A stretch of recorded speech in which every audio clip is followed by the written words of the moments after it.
अस्सलाम वालेकुम। कहते हैं sight of the mind must be straight to the goal, यानी इंसान की दिमाग की जो नज़र है वो गोल की तरफ होनी चाहिए। यानी फोकस जो है इंसान का गोल होना चाहिए, और वो गोल क्या होना चाहिए इसी पे आज बात करेंगे। जी हाँ, आज की वीडियो है हमारी करियर काउंसलिंग के हवाले से। अक्सर दोस्तों ने कहा कि इरफान भाई करियर काउंसलिंग पे बात करें, बल्कि काउंसलिंग पे बात करें। इसका बहुत ज़्यादा फुकदान है, ये एक बहुत बड़ा मिसिंग लिंक है हमारे तालीमी निज़ाम के अंदर, हमें नहीं बताया जाता। अक्सर लोग तालीम मुकम्मल होने के बाद सोचते हैं कि अब हमें क्या करना चाहिए, जबकि करियर काउंसलिंग का ताल्लुक स्कूल लाइफ से शुरू हो जाता है। स्कूलिंग के दौरान ही बच्चों की काउंसलिंग शुरू हो जानी चाहिए। किस फील्ड का इंतखाब करना है, क्या सीखना है और कैसे सीखना है। सीखने से पहले ये सीखना बहुत ज़रूरी है कि सीखना कैसे है, क्योंकि काउंसलिंग पे इतनी बात नहीं होती और सीखा किस तरह जाना चाहिए ये इस पे बात नहीं होती। डायरेक्ट हम बच्चों को सिखाना शुरू कर देते हैं। तो सीखने के भी कुछ आदाब हैं। अगर आप अपना फोकस मेंटेन नहीं कर सकते, अगर आप ठीक से तवज्जो नहीं दे सकते किसी भी चीज़ पर, तो आप कुछ भी नहीं सीख सकते। अगर आप यूँ कह लीजिए कि अगर आप अच्छे लिसनर नहीं हैं, अगर आप अच्छे रीडर नहीं हैं, तो आप अच्छे लर्नर नहीं हैं। अल्लाह पाक ने इंसान को सिखाने के लिए उसे दो इनपुट दिए हैं, एक ये वीडियो इनपुट, विजुअल जिसे हम कहते हैं, एक ऑडिटरी इनपुट। अगर बच्चा सही से ये इनपुट लेना नहीं सीखेगा, सही से सुनना नहीं सीखेगा, अच्छा लर्नर उसी वक्त बच्चा बन सकता है जब वो अच्छा लिसनर हो। और अच्छा लिसनर जब भी बनेगा जब उसे फोकस करना होता हो किसी चीज़ पर। और इस फोकस को इम्प्रूव करवाने पर सबसे पहले काम होना चाहिए कि बच्चा डिस्ट्रैक्ट ना हो।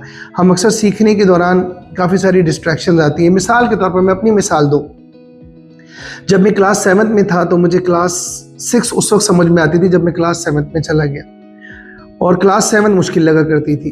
और अक्सर मैंने सर्वे किया, लोगों से पूछा है, उनके साथ भी यही प्रॉब्लम है कि जिस वो क्लास में होते थे वो क्लास उन्हें उस वक्त समझ नहीं आती थी, बल्कि जो क्लास गुजर चुकी होती थी अब वो उन्हें समझ आ रही होती थी, या फिर जिस क्लास में उन्होंने जाना था वो आसान लग रही होती थी। तो हमने कहा चलो ठीक है, मैंने भी यही कहा यार क्लास 7 में तो ऐसा हो गया, आइंदा ऐसा नहीं होगा।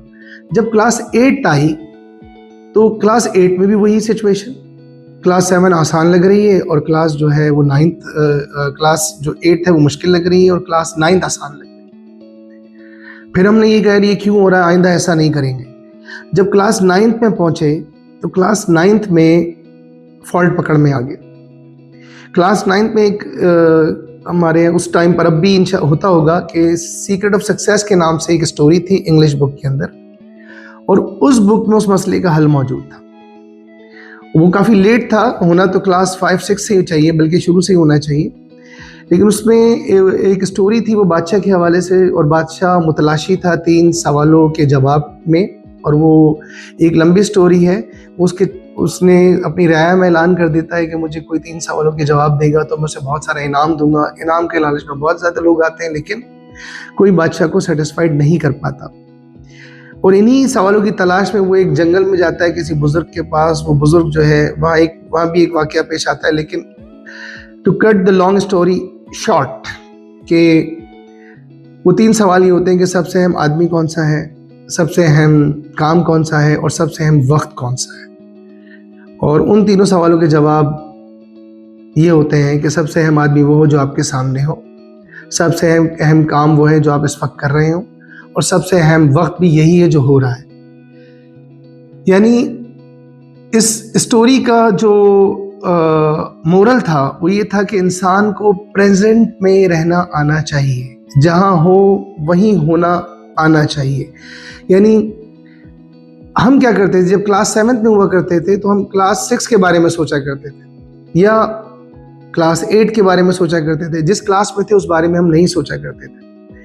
यानी हम प्रेजेंट में रहते हुए भी या तो माजी के बारे में सोच रहे होते हैं या फिर हम फ्यूचर के बारे में सोच रहे होते हैं। हम प्रेजेंट के बारे में नहीं सोचते और इस चक्कर में हमारा प्रेजेंट भी ज़ाया हो जाता है। असल जो एक्ट करने का टाइम है वो प्रेजेंट है। हम प्रेजेंट में ही कुछ कर सकते हैं, फ्यूचर में नहीं, ना माजी में रहकर कुछ कर सकते हैं। तो एक बात तो ये सिखाई गई कि जहाँ होना है वहीं होना चाहिए इंसान को। दिमागी तौर पर कहीं और हो और जिस्मानी तौर पर कहीं और हो, तो ये इस तरह से आप फोकस नहीं कर सकते। और अपने फोकस को इम्प्रूव करना है, यानी एक ही चीज़ पर प्रेजेंट में रहते हुए हमें देर तक किस तरह से अपने फोकस को मेंटेन करना है। सबसे पहली बात यह है सीखने के लिए। मिसाल के तौर पर बहुत सारी माइंड पावर की बुक्स आती हैं जिसमें सिखाया जाता है कि किस तरह से आप अपनी कंसंट्रेशन स्पैन को और लेवल को आप इम्प्रूव कर सकते हैं, किस तरह आप जो है ना देर तक किसी चीज़ पर फोकस कर सकते हैं। इसके लिए माइंड पावर के लिए बहुत सारी बुक्स हैं डिफरेंट नाम के साथ, उसमें डिफरेंट एक्सरसाइजेज हैं कि अंधेरा करके बैठ जाएं, मोमबत्ती जलाकर उस पर फोकस करें, अजीब अजीब कुछ रिडिक्यूलस से भी तरीके हैं। लेकिन मैं ये समझता हूँ कि अगर हम मुसलमान हैं और एज ए मुस्लिम अगर हम अपनी नमाज़ों को ठीक कर लें तो हमारा फोकस खुद ब खुद इम्प्रूव हो जाएगा, बहुत इम्प्रूव हो जाएगा। सही से नमाज पढ़ें, इस तरह नहीं इस तरह के हम पढ़ते हैं। यानी मिसाल के तौर पर मैं शेक्सपियर का एक नावल है हैमलेट के नाम से, और उस हैमलेट में जो बादशाह है वो कुछ लाइंस कहता है। वो ये कहता है कि my words fly up and my thoughts remain below. My words fly up, my thoughts remain below. Words without thoughts never to heaven go. यानी वो ये कहता है कि मेरे अल्फाज तो ऊपर जाते हैं लेकिन मेरी सोच नीचे ही रहती है, और अल्फाज सोच के बगैर कभी भी रब के पास नहीं जाते।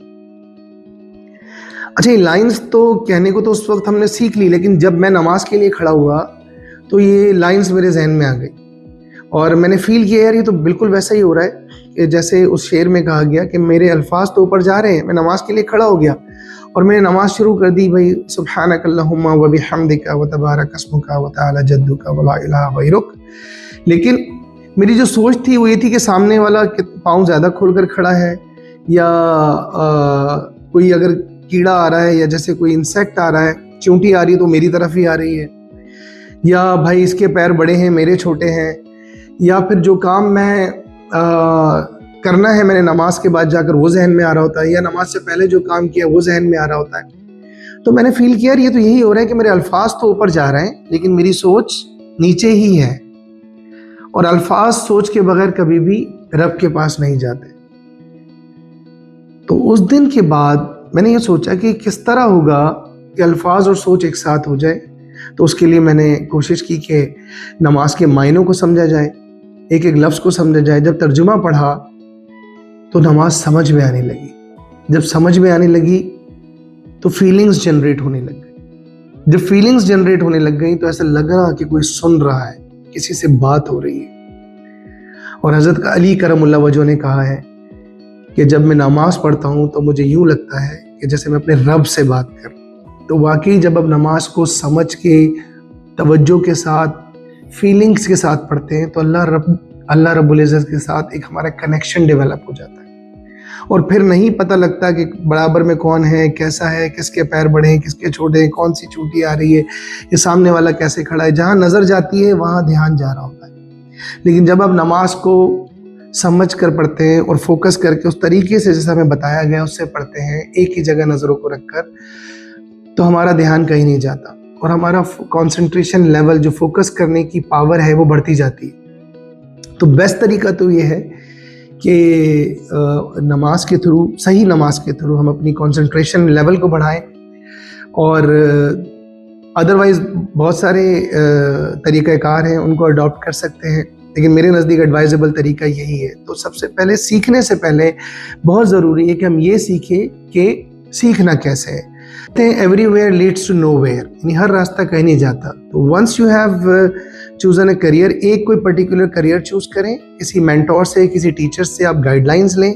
और and you know success is not about choosing the best career, it's all about choosing the right career. आपने करियर, राइट करियर क्या है? आपने करियर वो चूज़ करना है जो आपको अच्छा लगता है, जिससे आपको मोहब्बत हो, क्योंकि जब जिस करियर से आपको, जिस फील्ड से आपको मोहब्बत होगी, उस फील्ड में मेहनत आपको थकाएगी नहीं। यानी आपका प्रोफेशन जो है वो आपका पैशन होना चाहिए। कामयाबी की सबसे बड़ी सीढ़ी यही है। And once you have decided a particular career for you, कि आपने वो करियर अपने लिए चूज़ कर लिया है, उसके लिए ज़रूर आप जो है वो रहनुमाई हासिल करें अपने उस्ताज़ा से और अपने बड़ों से, और जिससे भी आप इंस्पायर्ड हैं, जिससे आप इंस्पिरेशन लेते हैं, उनसे रहनुमाई हासिल करें। और आप हमें भी रब्ता कर सकते हैं इस हवाले से। तो उसमें once you have chosen a career for you and then stick to it, यानी आपने फिर डिविएट या डिस्ट्रैक्ट नहीं होना है अपने उस ट्रैक से, क्योंकि एक बार आपने करियर चूज कर लिया है तो अब आपने वही काम करने हैं जो आपको आपके करियर के करीब ले जाए, जो आपको आपके गोल के करीब ले जाए, क्योंकि लाइफ में डिस्ट्रैक्शंस बहुत आएंगी। आपको लम्हा लम्हा और कई दफ़ा लाइफ में आपको कोई दोस्त मिलेगा वो ये कर रहा होगा, कोई दोस्त मिलेगा वो कर रहा होगा, कभी ये अच्छा लगेगा, कभी वो अच्छा लगेगा। याद रखें, हर काम करने वाला नहीं होता और एक रास्ता आपको किसी ना किसी मंजिल पर ले जाएगा और हर रास्ता आपको कहीं नहीं ले जाएगा, भटक जाएंगे। और आजकल हर फील्ड में इतनी ज़्यादा डाइवर्सिटी है कि उसी फील्ड से रिलेटेड आपने चीज़ों को सीखना है। मिसाल के तौर पर अगर कंप्यूटर साइंस है तो आपने अगर ग्राफिक डिज़ाइनिंग करनी है तो हर चीज़ आपकी ग्राफिक डिज़ाइनिंग से रिलेटेड हो, आपका एक्सपीरियंस भी उसी ग्राफिक डिज़ाइनिंग से रिलेटेड हो, आपकी शॉर्ट कोर्सेज भी उसी से रिलेट करते हो, आपकी डिग्री भी उसी के अंदर हो। क्योंकि I've had an opportunity to work as a director HR also। जब हम लोगों को रिक्रूट किया करते थे तो सबसे पहली चीज़ जो हम CV में देखा करते थे कि आया कि उसकी जितनी भी स्किल्स हैं, उसका एक्सपीरियंस है, वो उस फील्ड से रिलेटेड है या नहीं है जो हमें रिक्वायर्ड है, उस वैकेंसी से रिलेटेड है या नहीं जो कि हमें स्किल रिक्वायर्ड है। और अक्सर CVs ऐसी आती हैं कि जिसमें लड़के ने स्कूलिंग किसी और चीज़ में, कॉलेज किसी और चीज़ में, यानी इंटरमीडिएट किसी और फील्ड में किया हुआ है, फिर डिग्री किसी और फील्ड में, एक्सपीरियंस कुछ और कह रहा है। तो ऐसी CVs जो होती हैं वो मोस्टली जो है वो ट्रैश कर दी जाती हैं, डिस्कार्ड कर दी जाती हैं, उन्हें कंसिडर नहीं किया जाता। देखिए, दो अप्रोचेज़ होती हैं। इस वक्त सीखने का ज़रूरी है कि एज ए स्टूडेंट, ये स्टूडेंट लाइफ में हमें सिखा देना चाहिए बच्चों को। और जैसा कि हमारे यहाँ जब CVs को कंसिडर किया जाता है तो हम ये देखते हैं कि बंदे की जो है वो स्नाइपर अप्रोच है या शॉट गन अप्रोच है। आजकल बच्चे गेम्स बहुत खेलते हैं, फ्री फायर और कौन से डिफरेंट गेम्स हैं, फोर्टनाइट वगैरह। तो बच्चों को आजकल गन्स की बड़ी इन्फॉर्मेशन है। शॉट गन अप्रोच ही होती है कि जिस तरह शॉट गन आप समझते हैं कि एक उसमें कार्ट्रिज होता है, जब आप फायर करते हैं तो उसका कोई पर्टिकुलर आप एमिंग नहीं होती, बल्कि बहुत सारे उसमें से बॉल बेरिंग्स वगैरह निकलते हैं और वो जाकर किसी को भी हिट करते हैं और कभी कभी नहीं भी, अक्सर औकात नहीं करते ही हिट। तो इसी तरह हमारे पास बहुत सारी CVs आती हैं जिसमें अक्सर ये लिखा होता है, या एप्लीकेशंस भी आती हैं साथ में कि application for any suitable job, यानी किसी भी सूटेबल जॉब के लिए हमें जो है वो ये दरख्वास्त है और हमें नौकरी दे दें। और वही स्टेरियोटाइप जो है वो एक उसमें जुमला होता है कि I have come to know from a reliable resource that a situation is lying vacant under your kind control and I would like to offer my candidature for that particular role और job. ये ऐसी CVs, ऐसी application, believe me, are discarded and disregarded. बिल्कुल उसको consider नहीं किया जाता। इसके बरक्स जो दूसरी अप्रोच है वो है स्नाइपर अप्रोच, यानी एक गन, एक बुलेट, एक निशाना एंड हिट द बुल्सआई, यानी बिल्कुल श्योर शॉट खेलना है यहाँ पर। तो बजाय इसके कि आप बहुत सारी चीज़ें करें और हर चीज़ करें, एक पर्टिकुलर अपनी फील्ड का इंतखाब करें और तमाम कोर्सेज, तमाम तर स्किल्स उसी फील्ड से रिलेटेड हासिल करते चले जाएं। तो ये एटीट्यूड और ये बिहेवियर लाइफ का आपको किसी न किसी देर या सवेर मीनिंगफुल डेस्टिनेशन पर लेकर जाएगा और आपको एक कामयाब इंसान बनाएगा। क्योंकि दुनिया में बहुत सारे करने के काम हैं, लेकिन हर काम आपके करने का नहीं है, ये जहन में हमने रखना है। और क्या करना है और क्या नहीं करना है, ये सबसे इम्पोर्टेंट चीज़ है जो सीखने की है। और ये उसका तायुन जब ही होगा जब आप अपने गोल का तायुन करेंगे, अपने करियर का तायुन बचपन से ही कर लेंगे, छोटी उम्र से ही कर लेंगे। तो आपको ये पता होगा भाई मेरा करियर ये है और मैंने ये काम करने हैं और ऐसा कोई काम नहीं करना जो मेरे करियर से रिलेटेड नहीं है और जो उसके करीब नहीं ले जाता। तो ये बहुत इंपॉर्टेंट चीज़ें सीखने के लिए, और इन चीज़ों की एजुकेशन हमें बचपन से ही बच्चों को दे देनी चाहिए। तो that's all I want to say today. Thank you very much. अल्लाह हाफ़िज़।